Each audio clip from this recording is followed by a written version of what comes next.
Hey there, my brothers. Welcome back to the Stoic Men tribe. If you're new here, I want to say this from the start. You didn't click this video by accident. You're here for a reason. Something inside you is ready to grow, to evolve, to step into the man you were meant to be. This is not just content. This is a message for every man who's searching for strength, peace, and purpose in a loud world. So, sit back, take a breath, and let these words hit your soul. So do this right now. Subscribe to the Stoic Men tribe. Like this video. Comment "I believe" down below if you're ready to level up your mindset. Share this message with another man who needs to hear it. And turn on notifications so you never miss a drop of motivation and strength every single week. Hey everyone, welcome back to the channel. Before we get started, take a moment to like, comment, share, and subscribe. Because what we're about to talk about might just change the way you see yourself and the people around you. You see, birthdays are supposed to be special. A day filled with joy, laughter, and celebration. A day to receive love, attention, and appreciation.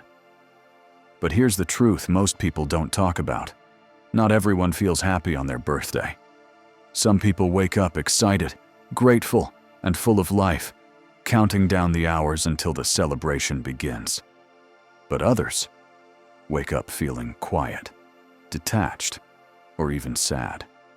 They don't want the spotlight. They don't want the attention. Some even pretend it's just another ordinary day. And that's where the psychology becomes fascinating. Because your attitude toward your birthday can reveal how you see yourself, how you process emotions, and even how you deal with life, growth, and time itself. For some, birthdays are a reminder of how far they've come, a celebration of survival, success, and growth. For others, it's a silent reflection, a moment to look back at what's missing, what's lost, or what didn't go as planned. And then there are those who don't celebrate at all, not because they hate life, but because they see meaning in simplicity, in peace, in solitude. So today we're diving deep into the psychology of people who treat their birthday differently.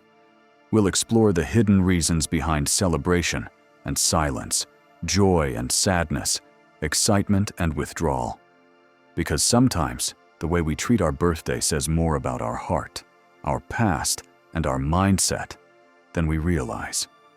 So sit back, open your heart, and let's uncover what your birthday behavior might really be trying to tell you. Chapter 1. The people who love their birthday. Let's start with the ones who light up when their birthday comes around. The ones who count down the days, plan their outfits, post their photos, and invite everyone they know to celebrate with them.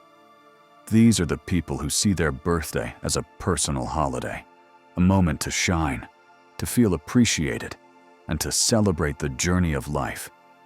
But beneath all that excitement, there's something deeper, something psychological. You see, people who genuinely love their birthday often have a healthy sense of self-worth. They've learned to embrace who they are, flaws and all. They're not afraid to take up space to say, yes, today is about me. And that's not selfish. That's self-acknowledgement. For them, a birthday isn't just a date on the calendar. It's a reminder that they've survived challenges, grown through pain, and become stronger with each passing year. It's a time to pause and say, I made it. I'm still here. Psychologists say that people who enjoy celebrating themselves tend to have secure emotional attachment. They're often more open to giving and receiving love. They value connection, memories, and moments. That's why they want to gather friends, cut cakes, dance, laugh, and feel that warmth that only human connection can bring. But here's something beautiful. When these people celebrate, it's not always about attention. It's often about gratitude, Gratitude for life, for the people who stayed, for the opportunities that came, and even for the lessons that hurt but taught them something valuable. Their birthday becomes more than a party. It becomes a reflection of joy, hope, and self-love. Because deep down, they believe that life, no matter how imperfect, is worth celebrating. And maybe that's the lesson they teach us, that it's okay to celebrate yourself, that you don't need a perfect life to feel grateful for the one you have, that every year is another chance, another story, another victory. So when you see someone smiling widely on their birthday, dancing, laughing, and radiating energy, don't assume they have it all figured out. Sometimes, that joy is their way of saying, "I'm thankful I'm still here, and I choose to live fully." Chapter 3. The hidden meaning behind how we treat our birthday. When you really think about it, your birthday is more than just a date. It's a checkpoint in your journey, a quiet reminder that life is still moving, that you've come a long way, and that somehow, against all odds, you're still here. But here's the truth that most people miss. The way you treat your birthday says something deeper about your relationship with yourself. Some people celebrate loudly because they've learned to embrace joy, to appreciate the little things, and to remind themselves that every year counts. They've learned to create their own happiness instead of waiting for others to give it. Others withdraw quietly, not because they hate life, but because they see it differently. They've grown through pain, disappointment, or loss. They've realized that not every year feels like a victory, and that's okay, because sometimes surviving is the biggest celebration of all. There's no right or wrong way to treat your birthday. What matters is the meaning you give it. Maybe you're the type who fills the room with laughter and music. That's beautiful. Maybe you're the one who spends the day reflecting alone.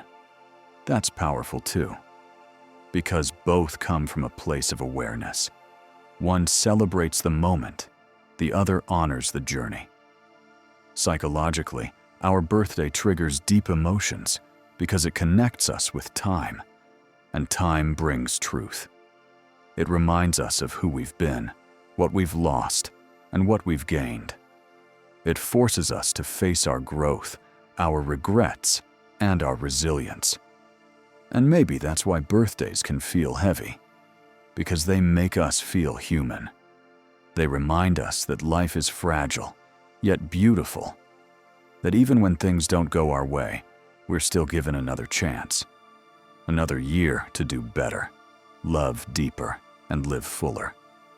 So if you're watching this and you've ever felt unseen, uncelebrated, or unsure of how to feel on your birthday, remember this. Your birthday doesn't need to be perfect to be meaningful. You don't need a party to prove your worth. You don't need gifts to know you matter.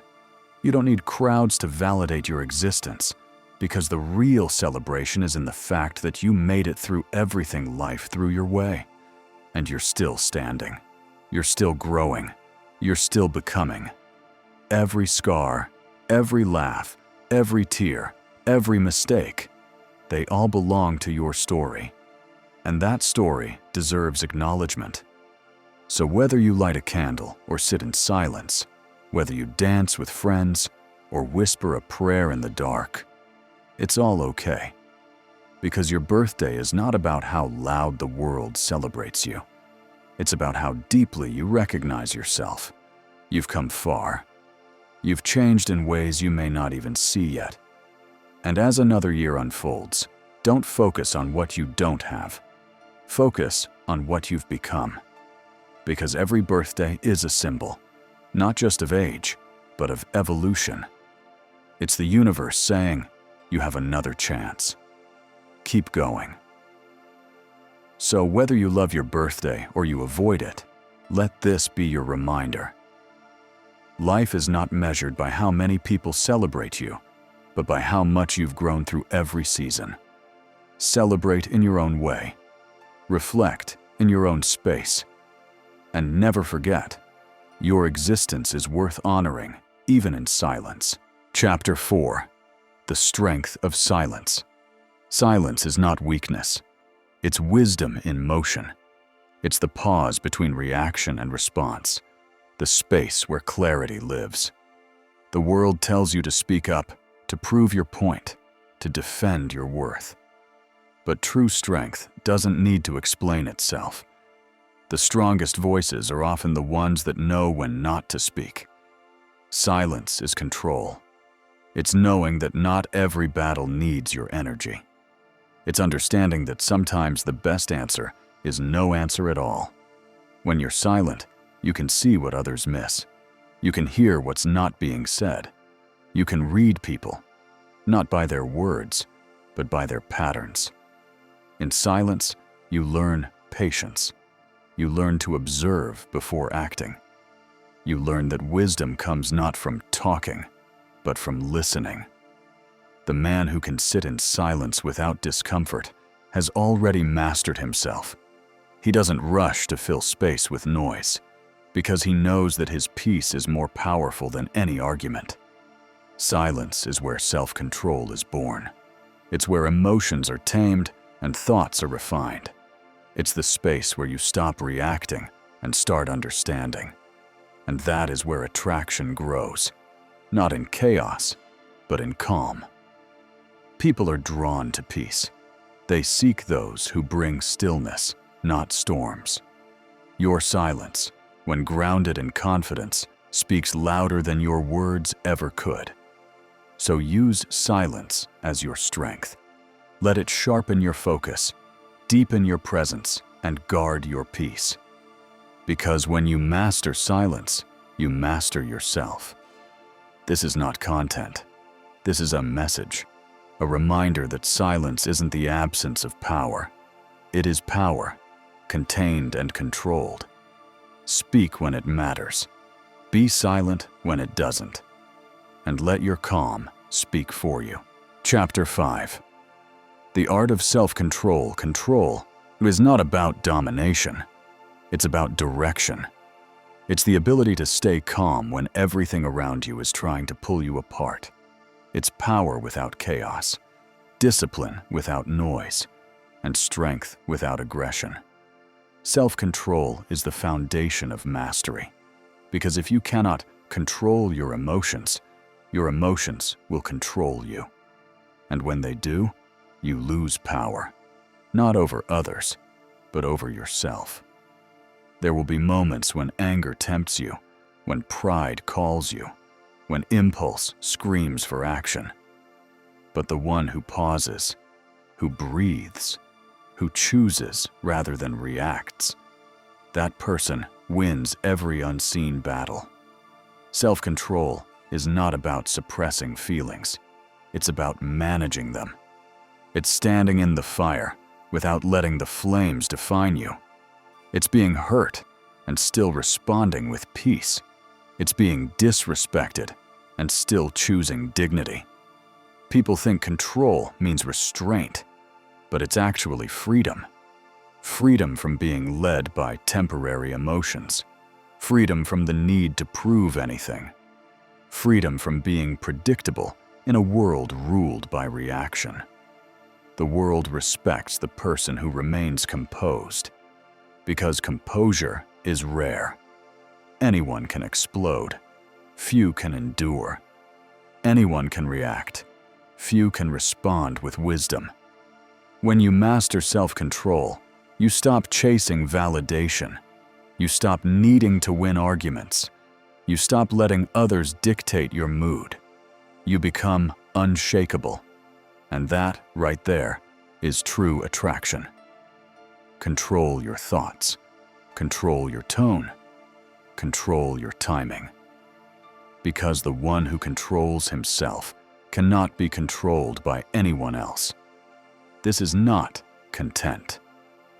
This is a message, a reminder that the highest form of power is peace, and peace begins with self-control. Be calm in chaos. Be patient in conflict. Be still in storms. Because mastery is not about conquering the world. It's about conquering yourself. Chapter 6. Becoming the message. Everything you've learned, everything you've heard, it all leads here. To this moment. To the understanding that you were never meant to just speak the message. You were meant to become it. The truth is, people don't follow words. They follow energy.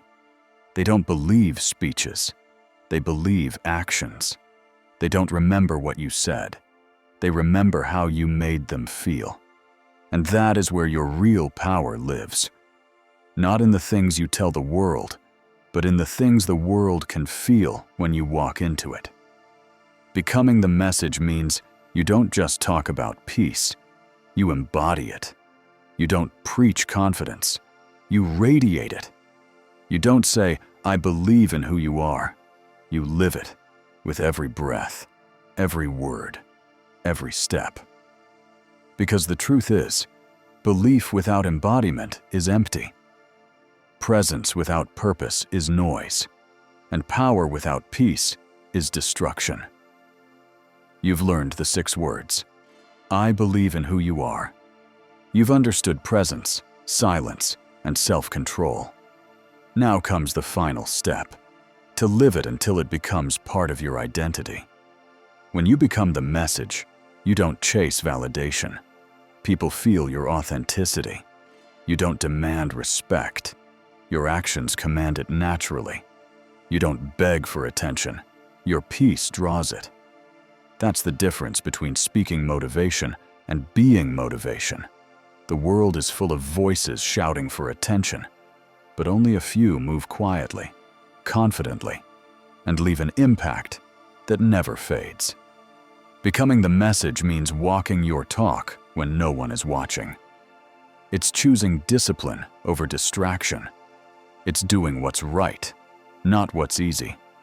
It's keeping your promises to yourself, even when it's uncomfortable. You will be tested. There will be days when silence feels heavy, when self-control feels impossible, when presence feels invisible. But that's exactly where transformation happens, in the quiet resistance between who you were and who you're becoming. Don't fight the process. Embrace it. Because every challenge is shaping your energy. Every setback is teaching your spirit. And every moment of doubt is an invitation to rise again.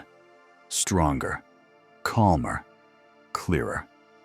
Becoming the message isn't about perfection. It's about alignment. It's about walking through the world knowing that your life is your statement. Every choice, every reaction, every silence, it all speaks. And when people see you, grounded, focused, disciplined, and at peace, they'll feel something they can't explain. They'll sense that your energy is different. They'll see the message, not just hear it. And that's when attraction becomes influence. So stand tall, move with intention, live with purpose. And remember, the goal was never to impress the world. It was to impact it. You are the message. You are the example. You are the calm in chaos, the belief in doubt, the strength in silence. This is not content. This is not an ending. This is a beginning. Because now, every word you speak, every breath you take, every room you walk into, every life you touch, carries the message within it. So go out there, not to be seen, but to shine. Not to be followed, but to lead. Not to seek attention, but to awaken belief. The chapters may end here, but your story, your message, your purpose begins now. I believe in who you are. Now, it's time for the world to believe it too.